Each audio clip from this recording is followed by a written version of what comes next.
Strip it. Strip it. All right, leave it. Strip. Bump it. He's coming. Oh my gosh. He got it. Nice.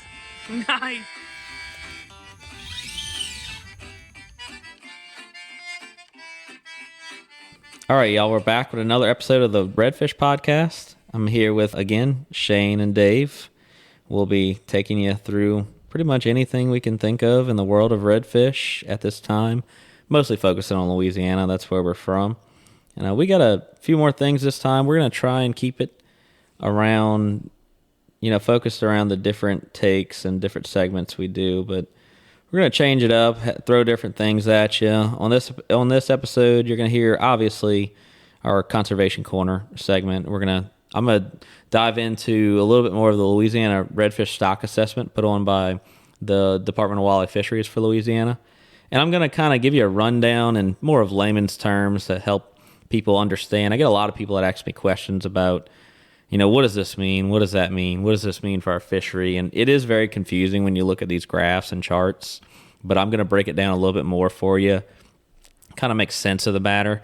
I'm just basing it off of Tony Frederick's stock assessment video that he did on it. And he is with the American Saltwater Guide Association. He did a great job explaining this. This is on YouTube. It's also on Spotify. He did a short podcast on it. I'll link both of those in our bio for it and the footnotes of this podcast. You can go and watch his. I'm going to just basically be kind of wording it off of that and trying to explain it more, as people from here, how I interpret it to people that are trying to figure it out from here as well. But we're going to give you that. We're going to give you a little story about kind of how Shane got started in the fly fishing world down here of redfish. Pretty interesting. We could probably make 50 podcasts on the history of redfish, the history of fly fishing down here. But Shane's been doing it for quite a while. You're going to hear some pretty cool things about that, how that goes. And also we're going to have our usual segments as always. And we're going to dive right into what we've been doing lately as far as in the fishing world in our segment of Y'all Catching. And I'll just start. I haven't been doing a whole lot. Again, the weather has been pretty rough lately. We haven't really been fishing more than a couple days a week at that. I did some trout fishing recently. Tried a little sockeye fishing the other day. Kind of missed out on that with the river jumping back and forth. We went from real hot to real cold to real hot. And we just got another front again. It's been blowing just unbelievable amounts lately. That's typically what happens this time of year. We get a couple weeks of bad weather, and then we'll get some warm weather and some winds that chill out soon, hopefully. But the last couple times I've been, it's been all right on the warmer, calmer days. The grass is starting to show up in Delacroix, and I've been fishing around Delacroix, Reggio, areas like that. Seeing some fish. I had a couple low days where the water was real low. It was pretty good. And then I fished on the west side of the river. I think that was last week. That was kind of tough in the Myrtle Grove area. We had some clouds, some wind, and it's just we're definitely missing some fish in that area. And I think it was kind of on the decline before the storm, before Ida.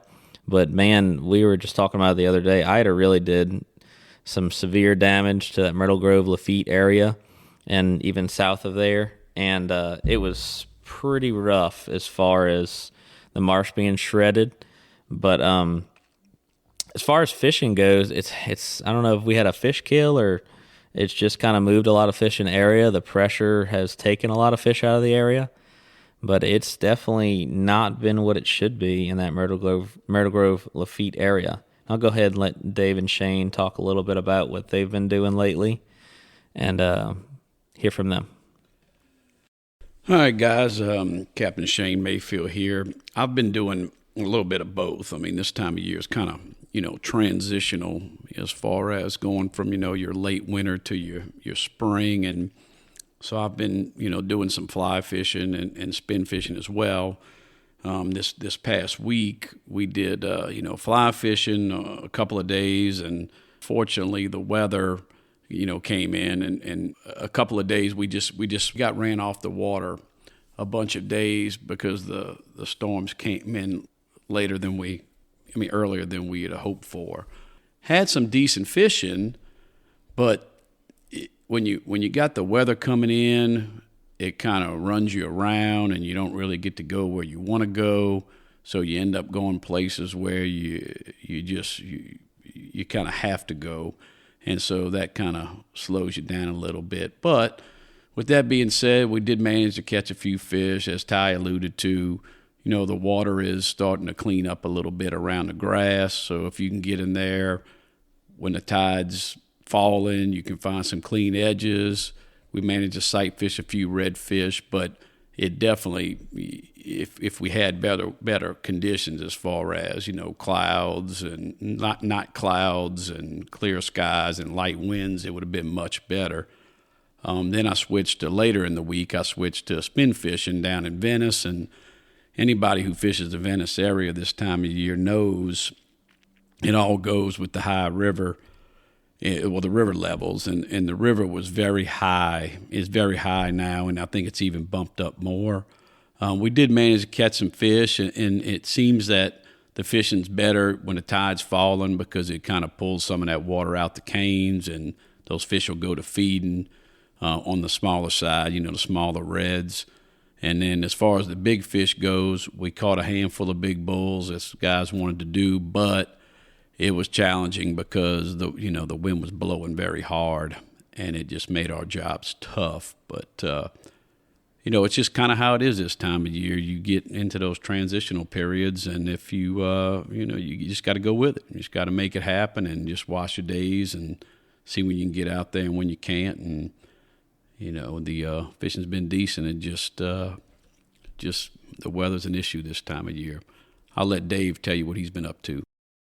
All right, guys, Captain Dave Best. So, I've been off for a few days over the weekend, and but before that, had a few guys out fishing, fished the Myrtle Grove area. I don't fish that a ton, but I do this time of year. I know we're dealing with the ferry being washed out down by Point LaHash, being able to get across to the east side. So, been fishing Myrtle Grove, getting way back up in some ponds, finding a little bit of clean water here and there. So, definitely found some fish. Not a ton of fish, but enough to make a day. And some days when the water gets real low, it's a little more difficult to fish because it seems to be just a more shallow marsh there. But, had a few guys out for a few days. And, kind of like Shane was talking, we had some weather a couple of days, so you're not getting to go as far maybe as you want to go because you'll beat yourself to death trying to get to some of those areas. But, we had, as always, again, I know we mentioned the spoon fly last time. Some of those guys were like dead set against it. I ain't fishing that thing. And so, but getting way back up in the ponds, we get some grass and fishing lighter flies and stuff like that. But it's just always challenging this time of year. You get a lot of wind and everything gets churned up. Lose my train of thought right in the middle of it. Alzheimer's. Yeah, dude. Alzheimer's disease, son. Oh man. I mean, this time of year too, you'll hear Shane talk about being in a bay boat. And what's the deal with the bay boat in the springtime down in Venice, Shane? Well, like I said, it's transitional. We have two transitional periods. You got spring, you got spring and you got fall, right? So this time of year, you're going from where you're coming off of a cold winter where everything's, slowed down.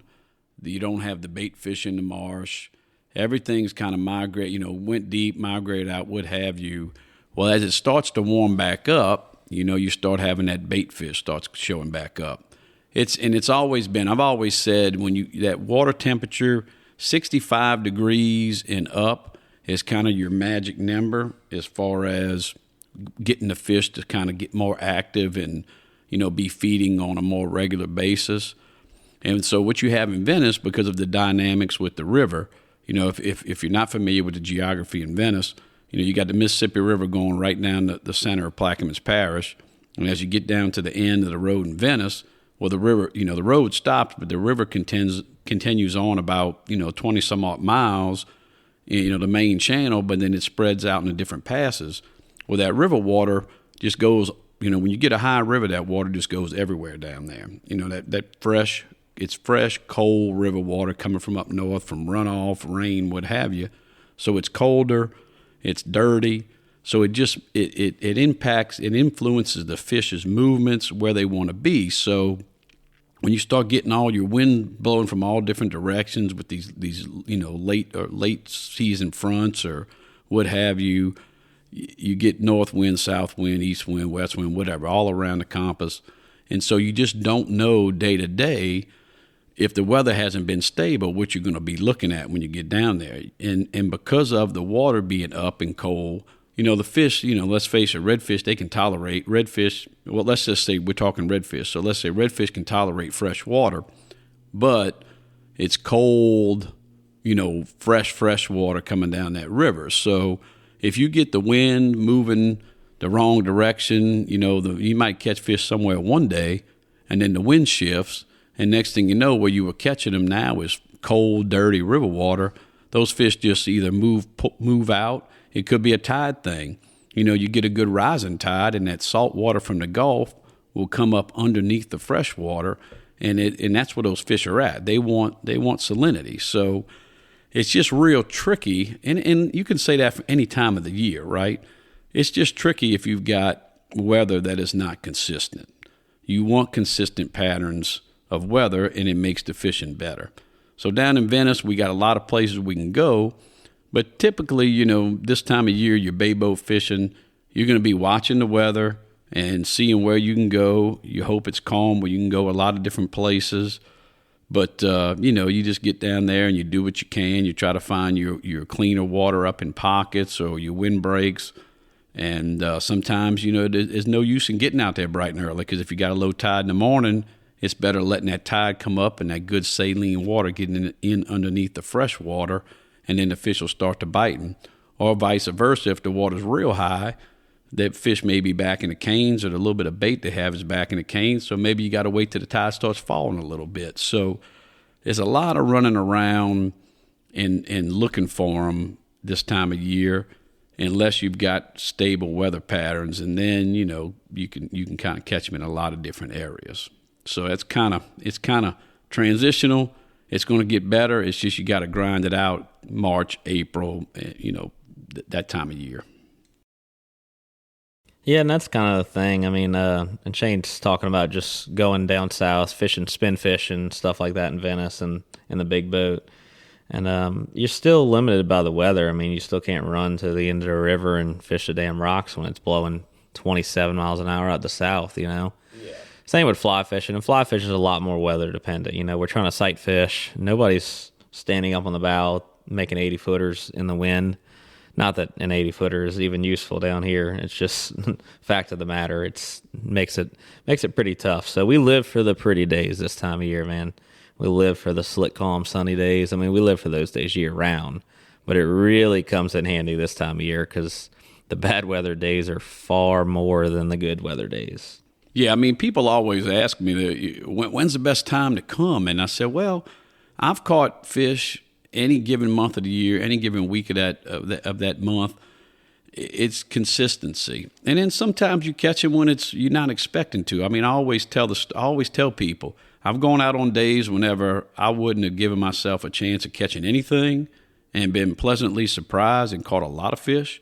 And I've gone out on days when I don't tell the clients, but it's beautiful. Everything looks good. I'm licking my chops saying, boy, we're going to crush them.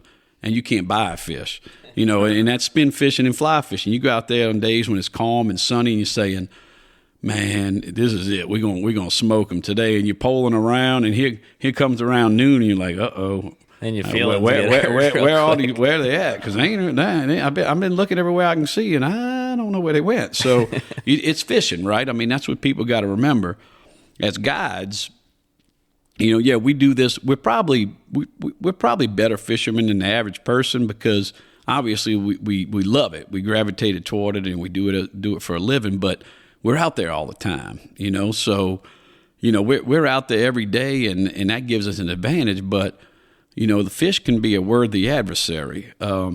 If they're not doing their thing, especially when they talk about sight fishing, if they're not up in the shallows and where you can see them, ain't a whole lot you can do about it. You just got to buckle down, and we get some people that, fortunately for us, we've got customers that have been doing it a long time, and the people you tend to find the people that like to sight fish redfish, and when I'm talking about sight fishing, they understand the game, so they know. But it's still sometimes we're not magic workers. I mean, and I always tell everybody, there's nobody on the boat that wants to catch them worse than the guide. Because trust me, if I could pull up to spot A and catch the heck out of them every day, I would be doing that. I always joke. People are like, all right, you can take us to the good spot now, Cap. I'm like, look, I don't sandbag. I go for the jugular. Like, if I thought I could pull up to spot 1 and smoke them, we'd be there a long time ago. That just I'm not sandbagging. I ain't sandbagging. Oh, no doubt about it. Yeah, just start talking about the weather. That's what happened to us. When I had those guys out for a few days, it's like you have some pretty decent weather the first day you fish, but it's still a little bit windy. It'd been ripping the few days before, so they're like, you can't even see the fish, is so dirty. So you're running way back up in there trying to find some clean water. And just what Shane was talking about, as the days progressed on, the third day was supposed to be the worst weather day. Well, it wound up probably being the best fishing day we had as far as seeing fish. The water got up a little bit higher where I could get back in a lot of those little spots that I can't get to, because sometimes Shane and Ty, I'll see them back in there. They're floating in 5 inches, and I've got the boat that doesn't float that skinny. I'm like, I wish I could get back in there, but I'll get back in there in a couple of hours when the water comes on up. But that's the way it was for us. Is we caught some fish, but it was early in the day. The water was low, and as Ty says, I almost got stuck like Chuck a few times way back in there. But there was that one day when we had those guys from TRCP. That group down, and that was that first. Yeah, the first or second day was real low, like very low, and in Myrtle Grove, especially with that storm, like we were talking about in Myrtle Grove, Magnolia, that whole west side area to Lafitte and all. Man, the storm just leaves them damn mud clumps everywhere, the marsh clumps. Yep. And I got way back in some stuff, having to grind past a couple of those mud clumps on the pole, and then that water's falling out. He gets stuck real quick in a hurry, and that poor motor, man, that thing's been through some hell. Run that thing, put my guys on the bow, and tear on out of there, and somehow made it out of there a couple times. But people always ask me, like, how often you have to get out the boat to push it? I'm like, you better not get out. For one, nobody wants to get out in that crap and push a boat. I've actually had to do it like once or twice. I remember once in Venice was nothing, just sandbar, hop out, push it off. And I remember one time was with one of the Howler brother guys, Andy, that when we fished them that year. Mm-hmm. And I got stuck in some stuff that I should not have been in, chasing 22, 23-inch redfish. They'll get you in trouble, those. Because you see them, you're like, their eyeballs are out of the water. They need more than 4 or 6 inches to swim in, but they don't. They can be up there in 2 inches, and I remember having to get out and push out of that crap. But I mean, like you said, a lot more weather dependent this time of year, and I think there's definitely, I don't know if y'all agree too, but there definitely something happened since that hurricane, and before it was definitely hurting as well. But since Ida, I don't know if it was a fish kill or what, but it was like a massive fall off as far as numbers of fish in that area. And not to say we still have days the good days we're still seeing them and catching them and all. It's just going in areas, and I talk about this a lot in Delacroix too, about how it's not, you can't just pull up to any area that looks good anymore. It's kind of like, you got to know where they're at, and you'll pull up to areas that look incredible, and there's just not a lot of fish. And that's kind of what we're trying to figure out here. We're trying to figure out ways we can go about correcting that problem. It's definitely a problem, and we're going to talk about the stock assessment next, about what the science tells us as far as what we're seeing too. It all coincides. So we're going to jump into our Conservation Corner segment, and I'm going to start off by just talking about the redfish stock assessment that was done by Louisiana Department of Wildlife Fisheries. And like I said before, I'm just basing this kind of off of the American Saltwater Guide Association, and Tony Frederick did this YouTube video on it, and he also did a podcast on it as well, and I'll link them both. And he did a great job explaining it in layman's terms. That's what I'm going to try to do for everybody. So many people ask me questions about it. They want to know what the charts mean, what this means, what that means, and I get it. I mean, before I was up there working at Wildlife Fisheries, especially when I was a student worker, just figuring stuff out, And then even after, just wanting to know different things, it doesn't really make a lot of sense until it's explained in a way that we can understand it. So pretty much the beginning of any kind of conservation towards a redfish started back in the black and redfish days. Had the early to mid 80s, we had the black and redfish ordeal, Paul Prudhomme, had gill nets. Redfish were basically fished into nothing. There was nothing. I mean, the fishery just about crashed as far as redfish goes, and the regulations were put on redfish July of 1988. And that was 5 fish, 16 to 27 inches. That was the slot, with 1 over included in that 5. You're only allowed 1. And that's been the same regulations we have today since 1988. As hard as that is to believe, I know you could talk to people all over the country and all over the world. I mean, look at the Bahamas. They put restrictions on keeping bonefish just, in the last, I think, 5-6 years. And, it's people like that see the need for conservation for a fish that brings their area a lot of money. And I use the Bahamas as a good example because it's basically, it's not as big of a country as ours. They definitely don't have the money that the United States does. But they took the bonefish and said, this fish brings us so many people, brings us so many travelers from all over. It provides so much money to this country that we have to protect it. And they made it to where you can't even kill one. So it's pretty eye-opening statement when you look at stuff like that. And then you look at the fact that we haven't changed anything in 35 years now. Yeah, I mean, I don't want to cut you off about but that's the biggest thing to me is that we all make a living doing this, and I can name a bunch of other people who make a good living for their family doing what we do, and my biggest thing is like it's sustainable, especially if you talk about catch and release, which is what us three pretty much do more. I do some catch and keep fishing, but the throwing back a redfish, I mean, we've never really had a comprehensive monetary study done that I think that really has brought into play everything that the redfish brings to the coastal economy of Louisiana. And, when you turn that redfish back, let him go, he's paying you over and over and over again. And, and I have no problem with people wanting to keep fish. Don't get us wrong. None of us do.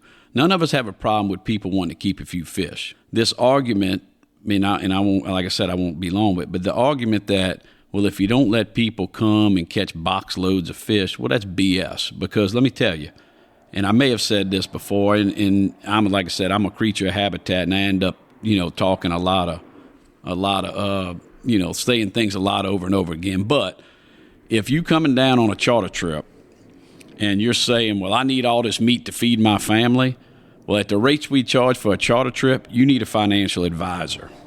Because I don't think we're getting invaded, but I hear some jets. Doing some drills. Yeah, the jets do some drills. Anyway, there's a naval base close to my house. But, yeah, if you're coming down here and, I'm going on a charter to feed my family, well, like I said, you need a financial advisor because the rates we charge to go fishing, you can take that money and buy a lot more fish at the fish market, and a lot more than what you get. It's about the people we have come for the experience, having a good time, catching some fish is it's what they come for, but it's not about the meat. That's what I always tell people. Like, and I've had people in this situation tell me things. I've had the guy with the brand spanking new jacked up F-250 and driving around with a blackjack or Ranger or whatever it may be, and he's like, oh, well, what am I supposed to eat if I can't keep fish? And I'm like, dude, if you are saying that you need to keep everything you catch on a daily basis whenever you go fishing because it's a money problem, I think you need to look at that truck you just pulled up in with that boat and realize that you could have bought a whole lot of chicken for the price of what you spent on that. Yeah, Tony and those guys at the American Saltwater Guide Association have developed a survey for us. So if you fish with any of us in the last little bit and maybe we didn't have the QR code on our boat, know that there's access to a survey, and that's exactly what it does. It goes in and allows you to put how much money you spend on hotels and food and this and that, your guide. And that's an area that those guys are trying to attack, is to be able to show the financial impact that redfish do have on the state of Louisiana, how much people spend, especially for us that are mainly, fly fishing. And I know Shane does do some spin fishing stuff where he's, catching and releasing fish. And so, if you fish with any of us or, any of the guides in Louisiana, know that we can put that link on there and let you be able to get in there to that survey and fill it out, share how much, money you spend and how much that impacts the state. And that's a huge thing, kind of like back to the bonefish thing in the Bahamas. Like, that's where we're wanting to go with this. I think for us is to be able to show, like, you don't have to fill boxes with fish to have people want to come back and fish over and over and over again.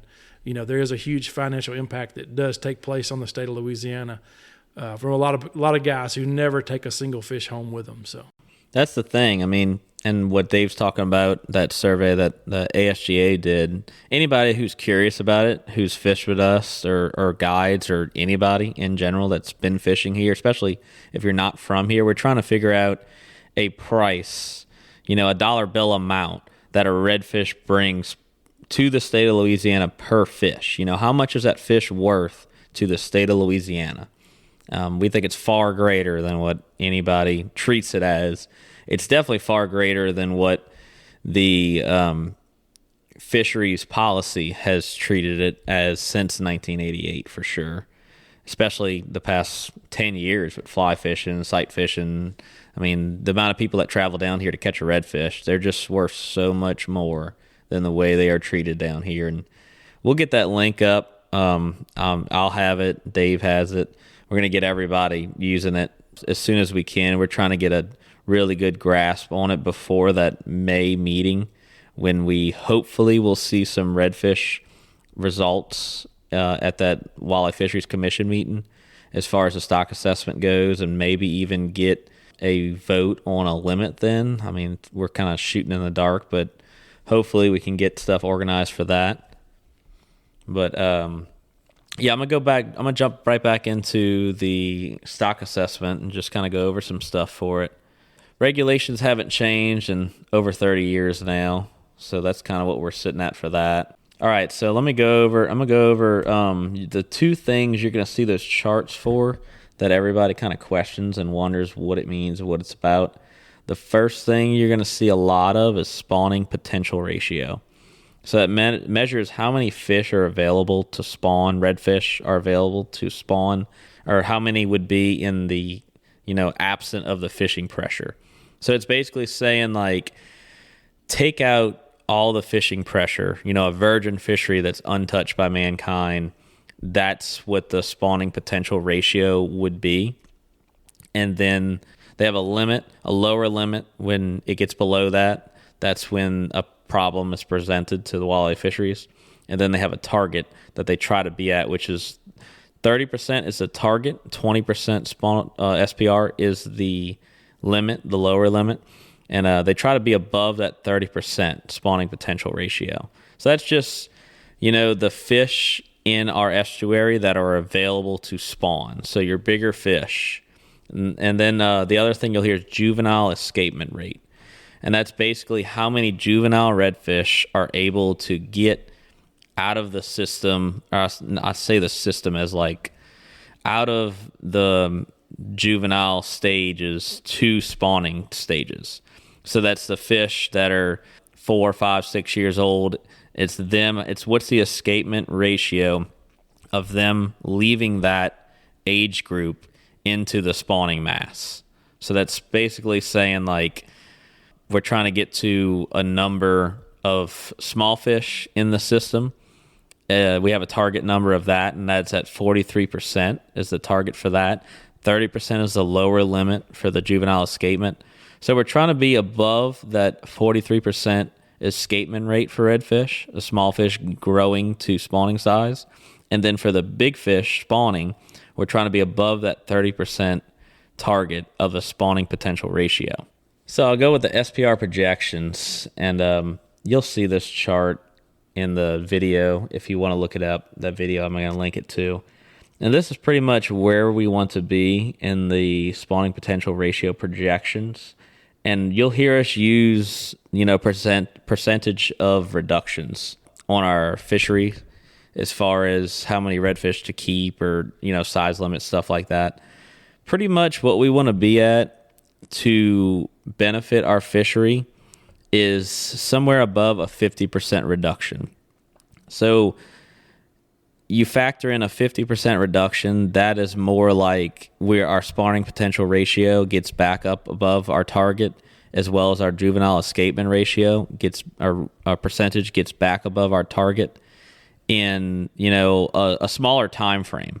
A 50% reduction would look more like a 10-year or less plan to rebuild the fishery, rather than the 40% reduction would look more like 2043 or so. We'd see something that's even further out. And then a 30% reduction, which is why we were so mad about the survey that Louisiana Wildlife Fisheries put out. It basically only offered a 30% reduction. That was all the scenarios were as if a 30% reduction were in place, when a 30% reduction on redfish would only put us back to our target for SPR and juvenile escapement. You're getting near 2054 to 2060. That's just, when you're shooting that far out, you're just guessing at that point. Tony also uses a good example. He used it like if you look at, when they project hurricanes, and the 30% reduction would be more like they're projecting a hurricane a month in advance, which they don't have a clue. They don't have a clue what's going to happen, where it's going to go, if it's going to form, if it's going to work. 40% a little more in tune, but you're still looking maybe that 2 week out, a week and a half out on a hurricane projection.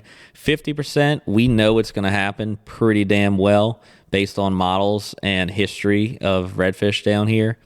And you're looking, inside, as far as we go back to that hurricane analogy, you're looking within a couple days. They know kind of when, where, and why.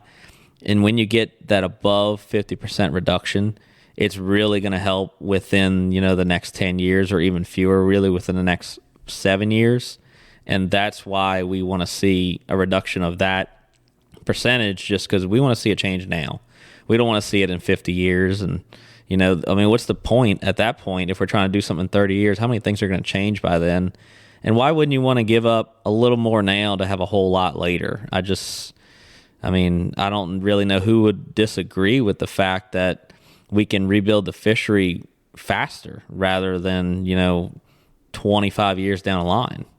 Just for if they weren't listening, or explain the reduction again. Like, what is reduction? What does that mean? So a 50% reduction. So it would be more like, when I say reduction, we're talking more about like our limits right now: 16 to 27 inches, 1 over the slot. We are allowed 5 in the slot, and that 1 is included in those 5.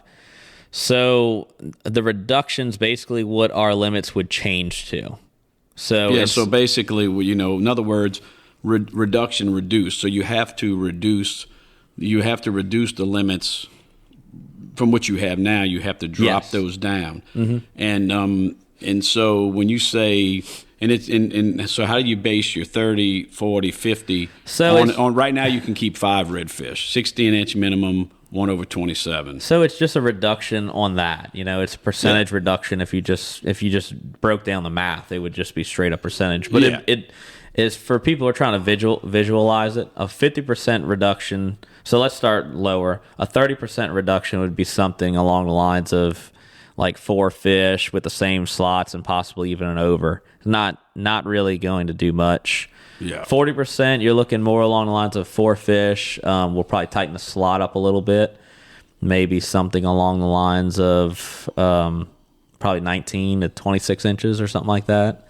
And getting rid of being able to kill a bull red and over slot. Mm-hmm. And then a 50% reduction is still, and this can, it's not really, you take one out, you gain one thing. So it can be, we can tighten the slot up a lot and still be able to keep 3 or 4 redfish, or we can keep the slot very wide open and keep less fish. So let's say as far as, let's say we wanted to drop it down to 2 redfish per person from 5, the slot would be more wide open because we're decreasing our creel limit. It would be more along the lines of something like 18, 19 inches to 26 or possibly even 27 inches. So we wouldn't affect the slot that much by going down to 2 redfish. Mm-hmm. Now, if we went down to 3, we would have to move the slot a little bit more, maybe something along the lines of like 19, 20 inches on the lower end to 26, 27 inches on the higher end. So there's really a lot of leeway between the slot size and the how many fish you can keep. Now, once you get 40%, 50% reduction, most of the things you'll see and the suggestions you'll see are doing away with keeping a bull red, just because that they see, pretty much every ratio you run, that helps, tremendously. You kind of throw out all this out the window if we go back to killing a bull red.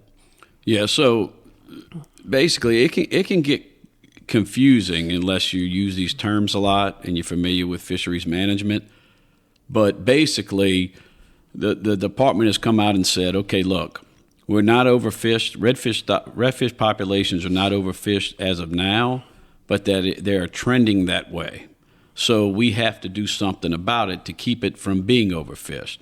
So no matter how you look at it, no matter how and you can get bogged down, and we want the science, but basically they're saying that the 5 fish limit that we have now and the 16 to 27, that's got to change.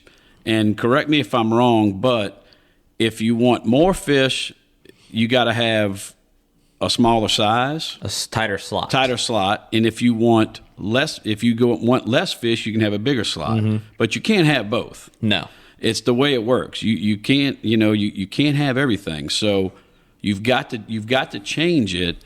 And I guess without getting bogged down, my thing is, I can remember people saying years ago, because habitat loss is a big deal for us, right? And I can remember people saying, well, it doesn't matter, we're losing habitat. So in other words, and I'm like, well, that's an asinine thing to say. In other words, so you're losing habitat, and we know Louisiana, especially our area, the Port Sulphur, Empire, Buras, the Venice area, Myrtle Grove, that's like the poster child for land loss, coastal erosion in Louisiana.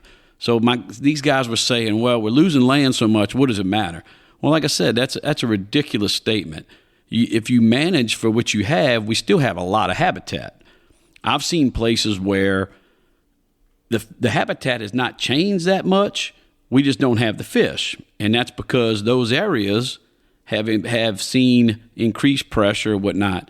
So, I'm going to let Ty finish. I don't know how much more he wants to delve into the SPR and all that, but change. We need to have change is what we're getting at, and we're just trying to make people understand more in layman's terms why that change needs to happen. And don't tell me, because it may be better red fishing in some areas. That's just because that's the way it works with habitat change. But as a whole, you talk to people around the Gulf, around Louisiana coast, and they're going to tell you, the guys that have been doing it a while, that there's definitely a decline in most of the areas we fish as far as redfish populations. Yeah, so basically what wildlife fisheries, what those two things, SPR and juvenile escapement rates, what those scientific charts are trending as, they're basically saying we're killing too many small ones that are not making it to, the spawning size. And they're also, the SPR ratio is telling us that we don't have the biomass of spawning size redfish. So bull reds, we don't have those size redfish spawning at the rate that they should be. So basically it's saying that we're seeing a downward trend of small fish getting to be the size to spawn, and we're also seeing a low alarming amount of spawning size fish. Reds. Yeah, bull reds in the stock right now. As they say, trending downward. So they're basically saying in the next couple of years, we're going to get to the point where we've killed too many little ones to reach spawning size to replenish the big bull reds that are already missing in the stock. So we're trending towards basically a crash. And we're not there yet. And it's not to say that it's all doom and gloom. It's just saying, this is what the science is saying. It's not what it was. It's not what it should be. And also, I want people to realize, too, our fishery is so vast and so much bigger than like other fisheries around. So even to say you see all these numbers and it kind of seems doom and gloom, it's really not. As far as fishing aspect goes, you can still have great days. There's still plenty of fish comparative to other fisheries. People come from the east coast of Florida and go redfishing here on the worst day of the year, and they're like, holy crap, that was incredible. It's just a perspective of it. But we don't want it to get bad enough to where people are really, complaining about it, saying they don't want to come here anymore. That's the whole point of the fishery. Well, and that's one of my biggest gripes. I mean, we are a destination fishery. I'm born and raised in Port Sulphur, live in Belle Chase now. I love the place. I mean, it's in my blood. I spend more waking hours of my life on a boat, on the water, than I do on land. So I love it. But because of our fishery and you don't just drive, you're not just passing through Venice, or you're not passing through Port Sulphur. It's a dead end road. So if our fishery isn't head and shoulders above other places, then our business, what we do, is going to suffer. Because why are people going to drive down the road to Venice or Port Sulphur or wherever if they can go somewhere easier access, closer to home, and catch just as many fish? And that's the thing I try to get people to understand. And don't get me wrong, like Ty said, we are still head and shoulders above. We're better than everybody. South Louisiana it's our geography, our Latin lawn. We have the redfish habitat, so we are definitely head and shoulders above the rest. But I know it can be better, and that's where we're finally getting wildlife and fisheries to wake up, do stock assessments, saying, hey, guys, we didn't do something. I mean, to me, it's criminal. 30-something years, well, I don't know. I did the number. What was it, 30-something years, I think, when they did the limits or whatever. Mm-hmm. I mean, come on. You got a fishery that is world-renowned. Anglers, we got anglers from all over the world coming down here to fish, and you hadn't changed the damn limits or anything in 30-something years. Come on now. What's wrong with that? I mean, people other places, they see they got an issue, they change it right away, and they'll shut it down, or they'll do something over here. Don't get me started. Get me started. Politics is going to get involved, and all of a sudden, you got somebody that don't even know which end of a fishing pole to hole's making decisions. But it is what it is. That's just that. It's Louisiana, baby. I ain't got to know nothing. I just got to talk the loudest, son. Yeah, I know. For me, I kind of step out on this a little bit because I know Ty has a really good grasp about spawning potential and all the terms that you use. But I know for me, when I go fishing, I don't see as many small fish as we used to see. So you're thinking, okay, a lot of the fish that I've been catching lately are just on the upper end of the slot, maybe just over slot. And so I've been catching more of those fish. And it's discouraged, and we don't see as many smaller fish. You're thinking, okay, eventually, these smaller fish turn into big fish. And if we're keeping so many small fish that aren't making it to a spawning fish, then it doesn't take a smart person to figure out what's eventually going to happen. You might think, well, you're catching some over slot fish, so those are going to make it. Yeah, a few of those are going to make it, but you don't catch as many of those. We catch a few here and there, but I get really concerned when I don't see a lot of the smaller fish that we used to see when you'd fish. Stuff like Ty was talking about earlier, how you see those fish up in 4 inches of water that I can't get to, that some of those guys can get to. I can't get to them. I was like, well, you make a 120-foot cast, you can get to them, but yeah, you see a lot of over slot fish, but not so many small fish, and that does keep me really concerned about the future of our fishery.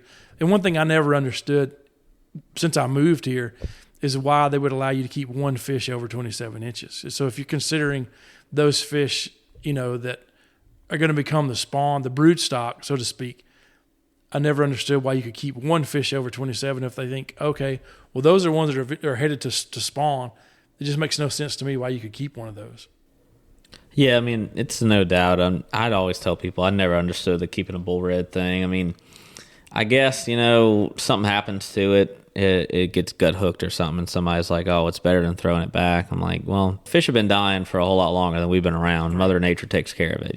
That's just kind of how it goes. But I just don't like seeing the killing the bull reds just because people don't realize too that fish can be so old, man. Yeah. I mean, that fish can be freaking 45, 50 years old. Yeah. I think I was reading something earlier. I don't think I jotted it down, but I mean, they're old. Mm-hmm. I mean, you think about how long that fish has been there, and you say, well, I mean, do we need to kill something this old? And especially, look. Well, how many times has that fish been caught and enjoyed by somebody too? And look, I haven't ever cleaned any real big bull reds. I mean, I think I may have cleaned a handful of fish in the 15 plus pound range, just because some people wanted them back in the day, and a lot of times that meat, it and maybe it's good. I don't know. It just don't. It looks like milk. It don't look. A lot of times it doesn't look good.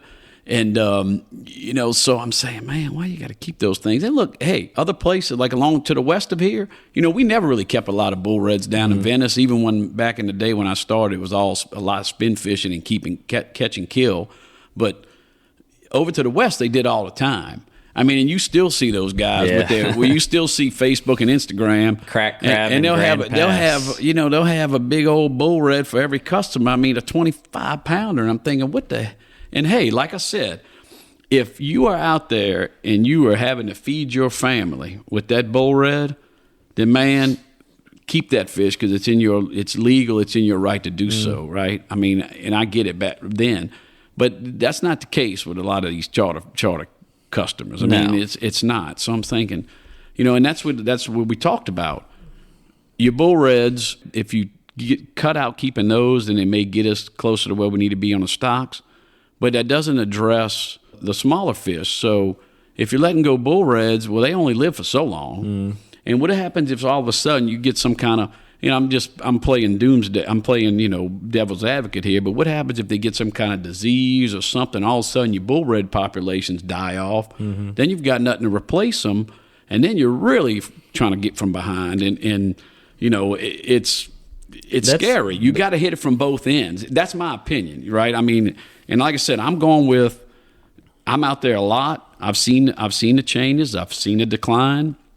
You talk to anybody else that's been doing this as long as I have, and Dave and Ty, who've been out there for years themselves, and we see the decline, and we just want it better than it is now, and we know it can be. It's just you gotta react. You can't just sit there and keep on kicking the can down the road and expect it to just fix itself. Yeah, you get low rivers. You get good spawns, and maybe we'll get into that a little bit about salinities and whatnot. But the management needs to be more proactive. Let's manage ahead of time, or if you are going to be reactive in it, let's react fast. Let's don't do like they did going back to the speckled trout, where 3.5 years ago or whatever they do a stock assessment, and here it is 3.5 years later, and they hadn't done a damn thing about it. Yeah, they've gotten close, but still, how many fish have been killed in that time that were outside of what they've proposed as a limit change? How many of those fish are now dead when, they could still be in the system, help spawning stocks, get back to where they need to be? And there's no doubt about it. I tell people, and people, they feel offended almost. They're like, oh, well, why does it have to be taken out on the recreational fishery? They're like, oh, what about the pogie boats, or what about bow fishing and this, that, and the other thing? Why do we have to change our limits? I'm like, well, look, there's way the hell more recreational guys, and guides are included in that recreational guides, recreational fishermen. So like guides and recreational fishermen, just people out there red fishing on their own, there is a tremendous amount more people and fish being caught by that group of people than there are the menhaden industry, the bow fishing guys, then the offshore shrimping community that also has a bycatch of red drum and croaker and all. I mean, there's just a lot more. So, and this is the knob that we can turn right now. It's, the menhaden thing, that's a long, hard road that I tell people, I'm like, yeah, we would love to see something done about it tomorrow, but it's not really on the table right now. There's organizations that are fighting against them, and not to say that what they're doing is wrong by fighting against them. I mean, more power to them. But by shoving our fishery on the side and shoving this limit change on the side that can do something right now and change the fishery right this second, by stepping on that, pushing that away to say, to be the big man and say we're going to do something about pogie boats or whatever the hell else it is, instead of turning the easy knob right now that can make a change tomorrow. I mean, you're kind of, you're kind of playing God with something that we shouldn't be playing with around here. Yeah, no, I fish people who have the opinion that you can't hurt this place with a rod and reel, but I feel like there's so many guides that keep so many fish, and so many, recreational anglers that keep so many fish. It's almost like they're being commercially fished. When you look at the numbers again, I know we kind of beat this horse to death, whatever, but it blows my mind how you continue to have, your biologists tell you we got to change something, we got to change it, we need to change it now, and just like Shane says, they just keep kicking the can down the road and nothing ever changes, and it's unbelievable how it just continues to go. So we'll get back on the stock assessment. One little thing I want to note on this as well is the redfish catch at age distribution. And this is going back to the escapement rates. This is pretty much, if you look at this chart, so I'll just give you kind of a rough rundown of it. We are lacking a lot of 3 and 4 year old redfish in our system right now. So if you think about a 3 and 4 year old redfish, you're probably in that 23, 24 inch to 26 to 27, 28 inch range. So, and I do feel like we're missing a lot of those fish. We're missing a lot of those size fish, and that's those fish in the next couple of years are your future spawners. If we're lacking those 3 and 4 year old redfish, and we're also lacking the number of spawning stock as far as number of bull reds, obviously it's gotten tough the past year or two, but that could mean that it'll get worse, which we definitely don't want to see. But if we do something now by letting a lot of those 1 and 2 and 3 year old fish get to the size that we need them to by killing less of them right now, it's going to help us in the next couple of years tremendously. Yeah, I'm looking at this little thing. It's a redfish. Let's see what it. I don't know. It's from Wildlife and Fisheries. It's a PDF, a little brochure. So it says, this is redfish. 1 year of age, approximate average length is 11.5 inches, and your approximate length range is 9 to 14. That's a 1 year. 2 years, approximate average length is 19 inches. And your approximate length range is 15 to 23 inches. Okay, so what Ty was saying, I'm here to tell you without a doubt, that the predominant redfish size being brought in by guides in my area, Venice, Buras, Port Suffolk, what have you, is going to be that 2 year old class fish, which is in that average of 15 to 23. Obviously, the undersized, the slot is 16 inches. I guarantee you that probably 90% of, I don't know because I'm, as far as the percentage guy, I'm just saying I can guarantee you that the overwhelming majority of fish that are brought into the dock killed on catch and keep charters is that 2 year old in that 16 to 23 inch class. So you're taking away all your future spawners because they ain't never getting to be big enough to make even one spawn. Am I wrong? No, that's exactly right. So people don't understand that. It's like, I'm saying, why do you can't figure out what's going on? Well, if your bull red populations are down, right, and then you're keeping everything before it can even have one successful spawn, what the hell do you think's happening? I mean, it's like sense at that point. And look, and I mean, and I get it.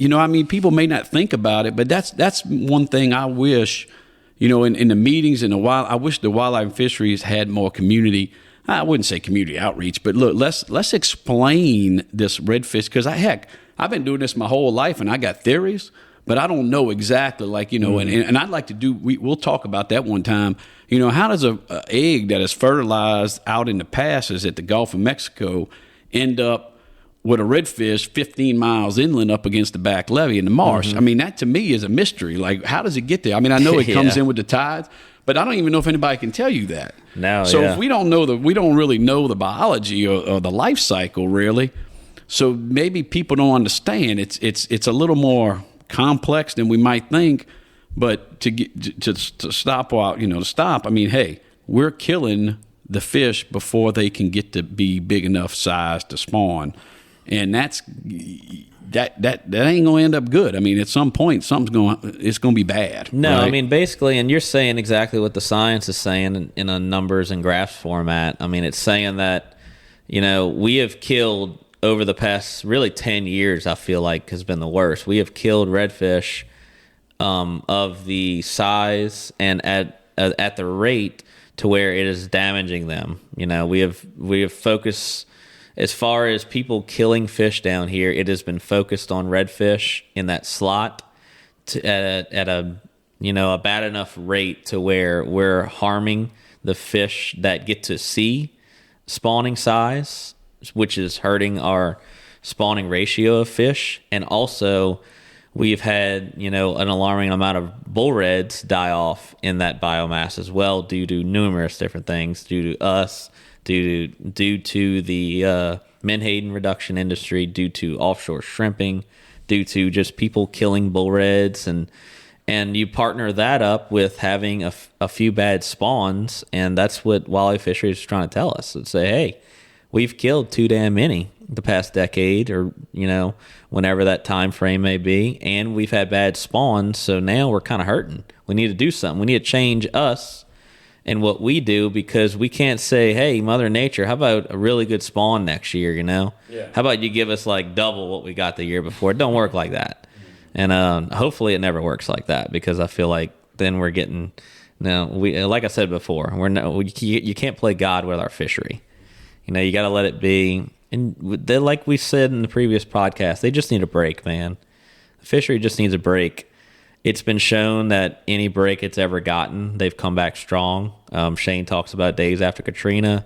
We talk about times after BP. They've closed the fishery for six months, and it was some of the best fishing that we've seen around.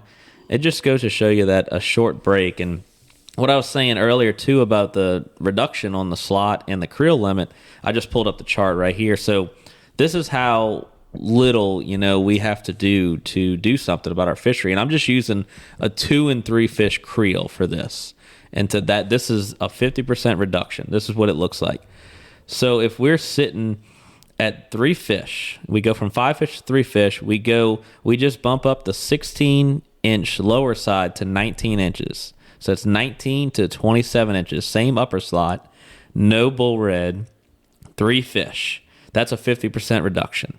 So let me change it 1 inch. I'm going to change this slot 1 inch, and I'm going to drop 1 more fish. So we're going to go to 2 fish. We're going to let you keep 2 fish, and now we're going to open the slot up. So you're going to have to give a little if you open the slot back up. You can't give a half a fish or a quarter of fish, so you got to come down a whole fish. So we're going to go to 2 fish, and we're going to get 18 on the lower side instead of 16, and instead of 19 like the previous one I said, back up to 27 inches. 18 to 27 inches at 2 fish per person is another 50% reduction. So just look at that, and think about when you've ever kept a fish, when you've kept redfish, and would you rather those 3 fish but be able to keep, it has to be 19 to 27 inches, or would you rather 2 fish because you want to keep an 18 incher, So you're giving up a whole fish for that extra inch. Is it really worth that? I'm not here to say anything. I'd rather the least amount of fish be killed possible. It's better for what we do. It's better for, everything's better when you have more fish in the population. But I'm just trying to explain this to people in layman's terms about what the reductions look like. They're not coming in saying, hey, you can't keep a redfish anymore. They could come in and propose seasons on it. I'd 100% highly doubt they would ever do that. That would help even more, and that would probably allow us to keep the 5 fish slot if they put some kind of season on it. But that's not really on the table. They're going to propose a different creel limit, a different size limit. But just look at that chart in there, and that's under the potential reductions and regulations. This is all potential stuff that the Wildlife Fisheries will propose to the commission, and then it will go voted on the commission, and then back into the house until it's made a new law. But just a few things like that. And I wanted to use that example because that's 1 inch. 1 inch, and you go from 3 fish to 2 fish, or 2 fish to 3 fish, vice versa, So you're not asking for a whole lot. You're asking for a few inches here and there, or a few less fish. I think something along the lines of 3 fish in that 20 to 27 inch range will appeal to the public a lot more. I'd rather see a 2 fish creel limit. I think it'll do more in the long run, and then allow more room in that slot. But just go ahead and take a look at that and see what you think on it. All right, so pretty much close out the little bit of the stock assessment that I talked about. Back to the reductions, a 30% reduction like we were talking about before, that's what was majority proposed on the Redfish survey that they put out. A lot of the questions they asked mainly sat around a 30% reduction, which that fails to reach our SPR target even by 2060. So that's saying by 2060, we are still in the same situation we are now with just a 30% reduction. So you can see that's pretty damn useless. I don't even know why that would be suggested. A 40% reduction, you're looking more at like 2040. That's looking more like 2 fish around, that 18 to 27 inch range, or, 3 fish. That's about what I talked about. 3 fish at that 19 or 19 to 27 inch range, something like that. Along with that 50% reduction, which reaches a SPR target, spawning potential ratio target by 2034. A lot sooner than what we're dealing with now. And that's looking more like that 18 to 27 inch range at 2 fish, and that 19 to 27 inch range at 3 fish. And that's all without keeping a bull red. And that's kind of how I think the way it's got to go. I think that's the way that Walleye Fisheries is leaning towards doing away with the bull reds, or maybe even something like Texas does with a tag. You get, I don't know exactly how Texas does it. I don't know if it's 1 tag or 2 tags, but they get a tag or 2 a year to kill a bull red. And I think that's a great way to do it too, because I don't know, let's say some dude catches one, or let's say his son catches one, they fished, 10 times in the past 10 years, and he wants to mount it for whatever reason. Use your tag, that's cool. Or maybe you want to keep one for the hell of it. I think that's a good way to do it too. I would like to see no bull reds be killed by anybody, but we'll hear more from Walleye Fisheries, hopefully at that May meeting. If you could get to that May meeting, I think it's going to be May 4th. It's the first Thursday of May, and we're really hoping to see some redfish results at that meeting. And, you could stand up, you could speak, you can write an email to any of the commission members. There's a lot of things you can do, you can send in something to us, and I'll send you something along the lines of what to write and who to email and who to talk to, We'll be at the meetings and hopefully be there to see some kind of change with this. And I hope this kind of helps. I know we explained it over a long time frame, and I kind of was all over the place with it. But like I said, I just kind of went off of this video that I'll link in the bio from Saltwater Guide Association. And just trying to get it more in layman's terms for people.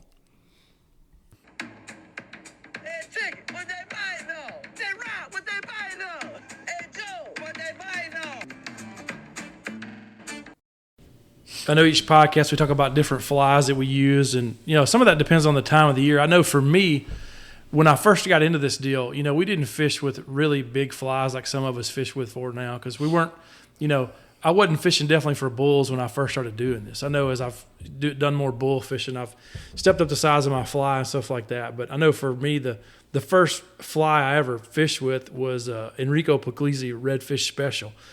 And I was fishing with Brian Carter, and that's a whole nother story for another time. I broke off a really big bull red because I was blown away by how big it was. But I know for me, this time of year, spring, early summer, I'm fishing smaller, lighter weight flies because we are around a lot of grass because I'm not fishing bull red so much in the spring and the summer. So I know some of the ponds back, I get way back in a lot of grass. So I'm fishing, a lot of you guys are familiar with a redfish riddling or redfish crack or redfish meth, whatever you want to call it. It's all the same fly, just a simple, lighter, smaller fly that's got a collar, a tail of some kind of craft fur, a collar of a brush or something like that. If it's tied professionally, it may have some kind of eye sticking off the back. I like a weed guard. I'll tie some with no weight at all, sometimes with a bead chain.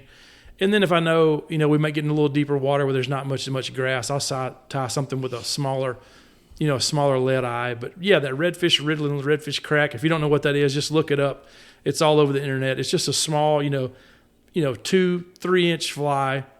When I first started fishing here, we fished smaller stuff than we do now, size 2 and 4. And some people are like, oh, no, we didn't. I was like, yeah, we did. We fished fool's gold and all these other little shrimp flies, and they all work. I mean, if you fish redfish, you know that if they're doing their thing, they're not real picky. Yeah, I always tell people, I'm like, it's more about putting it in the right spot than it is what the hell we're throwing. Yeah, and so I tell people all the time when they're feeding really aggressive, like, well, what about this short leader you're fishing? I was like, well, these shots are so short. Yeah, I do fish a short leader, and sometimes it will kind of smack down, but I've seen it where it smacks it down, they spin around and just eat it. Oh, yeah, and it's different this time of year, too. I feel like, we're a lot more technical when you're dealing with that vegetation, too. That's where I think the bead chain eyes come in handy, and having a short leader really put it, on the money in a spot. But the short leader, I mean, they don't care about the fly line half the time, but they really don't care this time of year when we're throwing at them, possibly in a pothole in the grass, Yeah. And this kind of goes through most of the early summer where we get that thick vegetation, and you want flies that are usually lighter, and sometimes bigger works, but that fly is obviously a staple down here, staple really for everywhere redfish, and you can't really beat it. On this week in Redfishery, we'll be talking about the old guy in the group. That's me, Captain Shane Mayfield, and kind of how I got started in the fly fishing for redfish. People always start testing 1, 2, 3, cut, segment 1, 5. I do a lot of TV, so I'm okay. People always asking me, how did I get into fly fishing? And really, my fly fishing started when I was in college. I had a couple buddies I met up at Baton Rouge. I went to LSU, graduated from LSU. I had a couple buddies that I met up there, and we all big fishermen, and we like to bass fish. We go bass fishing and what have you. Obviously a good ways from salt water in Baton Rouge, but so we bass fish around the LSU lakes or farm ponds and stuff around Baton Rouge, Port Island, what have you, and then we all started. We found this farm pond off of Old River Road in Baton Rouge, and it was hidden. You couldn't see it because it had tree line blocking it. I don't know how we found it. Back in this cow pasture, what have you, a couple of ponds, and we went in there to bass fish. Well, we didn't catch any bass, but man, we'd see bluegill. I mean, just tons of bluegill in there, So we said, man, we can catch them. So we had some. I think we tried to catch them. Take what we had. We had maybe some little perch stuff in the tackle boxes or whatever, and we tried to do it on bass rods. It ain't a lot of fun. So we decided man, it'd be fun to catch them on a fly rod. None of us really. So we started catching those brim on a fly rod with these little roundini, whatever you call it, Cardo poppers. Cardo popper. Man, yeah. Look, I mean, it was. I think it was a round. They had a popper and they had a denny. And it was just a round. It was a round head. So it really didn't pop, but they loved it. And it was white. I think we had white or chartreuse, whatever it was. So that's kind of how I got into fly fishing. And then I started, I'd go to my grandparents lived in Diamond Head at the time. So I'd go over there and fly fish in the ponds. And then I said, I need to start red fishing, because I'd grown up red fishing, getting back in the P row off the back levee in Port Sulphur and getting in the, and I mean, look, I'm old now, right? I'm 51, so I'm looking, I'm saying, man, I think about the times I used to get back into places, and when I tell you there was nobody. Nobody got back in there and fished those places. Anyway, so I'd go in there and catch it. And I said, man, I'm going to start doing that with a fly rod. So I went and because I didn't know jack about, and we didn't have, I think, the only fly fishing place they had at the time, and I don't remember when that place opened, but Barrett Brown had, I think it was called Southern Safari. I don't even remember. It might have been Southern Safaris anyway. But before that, they didn't have anything. So I just went to I think I might have went to Walmart in Baton Rouge to get a fly rod. And I got I still remember, it was a Daiwa Black Widow fly rod. Oh, wow. Top of the line, son. I'm going to tell you, if you got one of them, it was good. I mean, it was so good. When you casted it, you got to be careful it didn't hit you in the ass. It was so flat on the back cast because it was so floppy. But that's what I had. I had an old Black Widow fly rod. The reel, I don't know where I got the damn reel. It might have been like a Fluger. I don't know. I don't know. But so I got that, and I started going and fishing redfish, and I don't even remember where I got the first flies. I think it was a Deceiver or something. And back then we had so many fish. I mean, I just catch the hell out of them. Yeah. But, so that's kind of what started me on my fly fishing redfish thing, and then as I got into guiding, when I got out of college, I worked for a consulting firm. Out of college, but I got it on the side. So, we started getting people to come and that would bring fly rods. And most of the time it was just, hey, I'm coming to spin fish, but I'm going to bring my fly rod with me. Well, we had so many fish back then that, we just anchor up the bay boat and let them blind cast, and they'd catch them till their arm fell off. I say that, but we caught a lot. Yeah. So that's kind of how I progressed. Who were the first couple guys doing that with you then? Well, you see, they had the group up in Myrtle Grove. You had, Bubby Rodriguez. And they were actually fly fishing. Yeah, they were fly guys. Yeah. They were Bubby, there was Mark Brokaw, Barrett Brown. They were all out of Myrtle Grove. Yeah. That's kind of where they fished. I mean, they didn't really venture from there very far.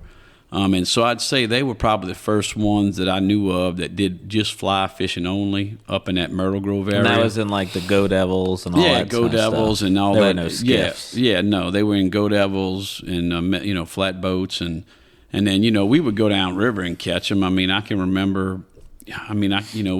We just, now in the fall it was different. In fall back then we'd see these big schools of bull reds. Well, guy with a fly rod, and that like I said, you learn as you go. But back then, I mean, guys would show up with a 8-weight and, it wasn't the best of stuff, and they'd tear some stuff up, catching bull reds. And so it progressed for me. And then I don't even remember when the first flat skiff I had, because I had a relationship with Metro Boating. And I don't remember the year, but I went and got he started to carry Mitzi skiffs. Mm-hmm. And I drove over to Jacksonville.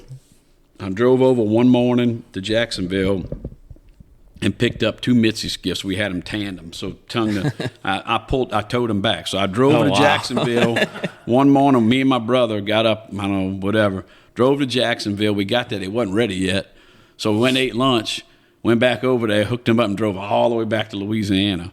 And George Haydell at Metro Boating was kind enough to let me, he let me use it. I mean, I used it like it was my own, and that was my first flat skiff. And then I got in, and so it just took off. I mean, back then, I don't remember. It wasn't. I don't know. You remember about what year that was? Man, I don't. I mean, it's. I should have looked it up. I mean, I'll say this. I mean, my boat I'm in now. Mm-hmm. The boat that we got, the East Cape, is a 2007, and it was several years before that. So I'd say 4 or 5. Like before Katrina? Oh yeah, before Katrina. So before 2005. Yeah, somewhere around there. That's when I had my first real flat skiff where I was really poling around and stuff like that. But and it just took off. I mean, nobody fly fished around here. We didn't have anybody. We didn't have anybody coming. Nobody from Louisiana for the most part. I mean, you had some, but I mean, just the world knew Florida. The world knew Texas because they just, they really promoted their fisheries. And then, once people started seeing the red fishery we had down here in Louisiana, it just kind of, it went crazy. And it's still to this day. I mean, and y'all probably see the same thing.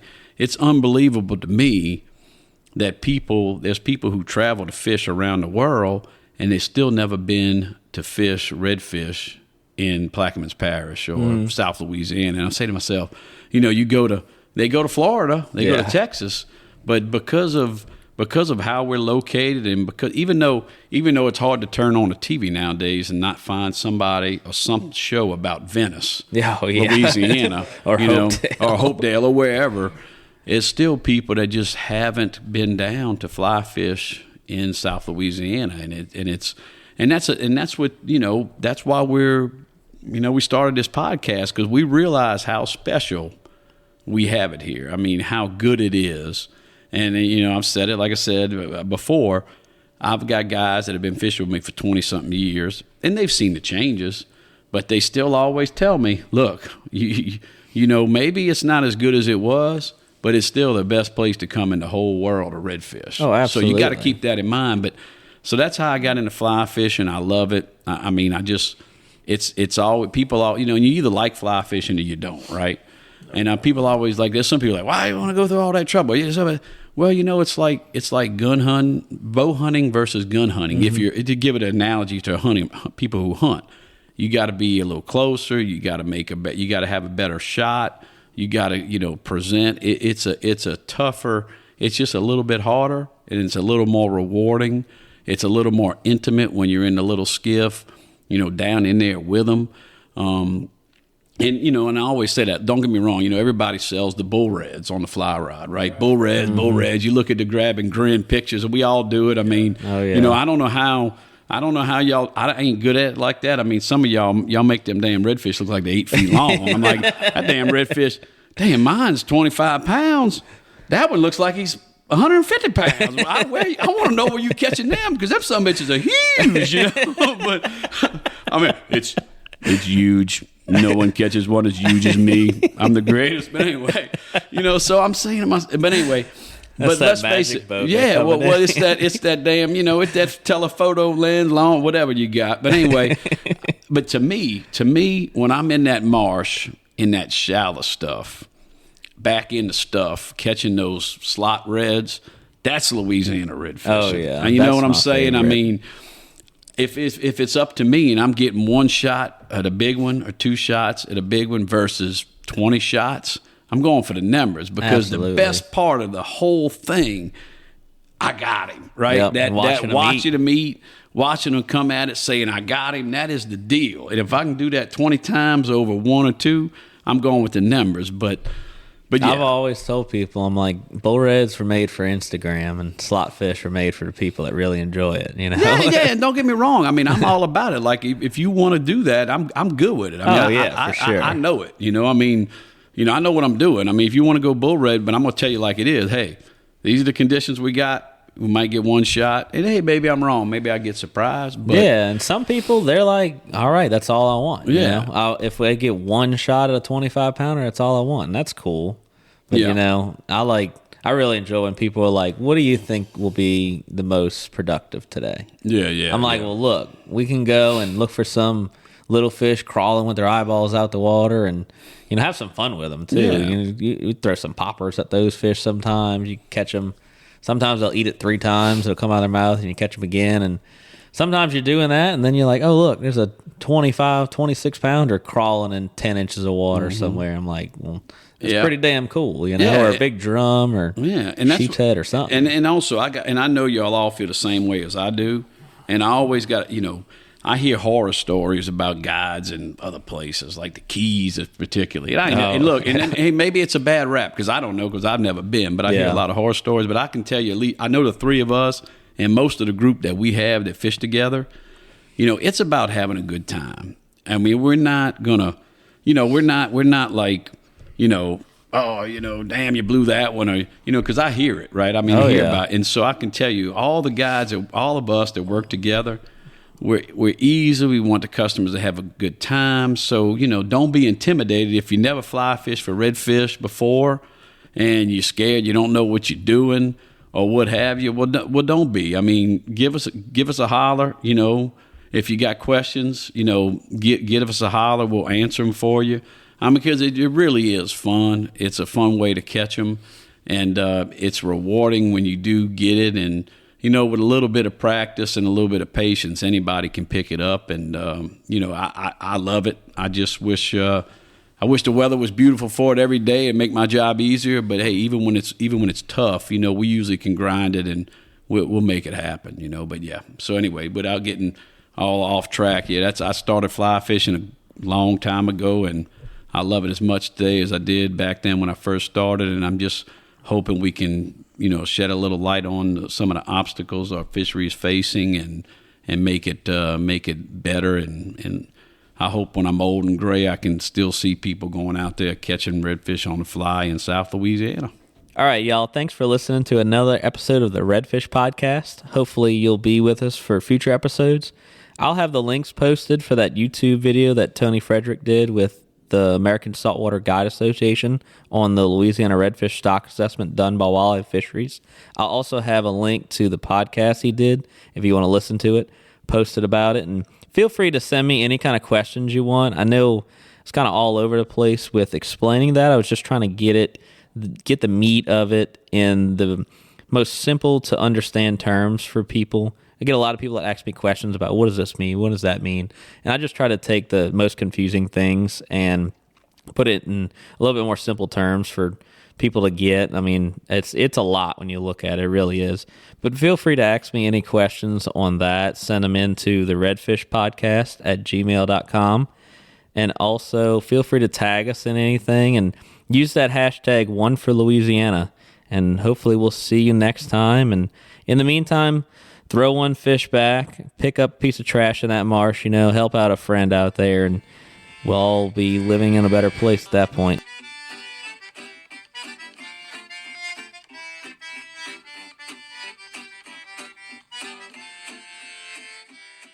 I'll have the links to that YouTube video done by Tony at ASGA on the redfish stock assessment. I'll also link that podcast he did about it as well.